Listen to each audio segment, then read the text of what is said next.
ಬಳಪ ಹಿಡಿದ ಭಗವಂತ ಇರುತ್ತಾನೆ ನಮ ಸುತ್ತ ಅವತಾರ ನಾನಾ ರೂಪವೋ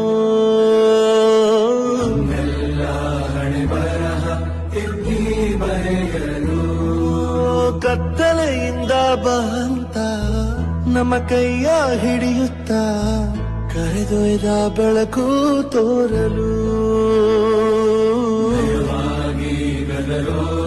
ನಮ್ಮ ಬೆಳೆಸಲು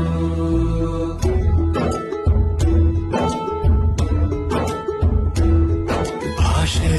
ಅಮೃತ ಕುಡಿಸೋ ತಾಯಾಗಿ ಭಾಷೆ ಅಮೃತ ಕುಡಿಸೋ ತಾಯಾಗಿ ಭವಿಷ್ಯ ಬರೆವಂತ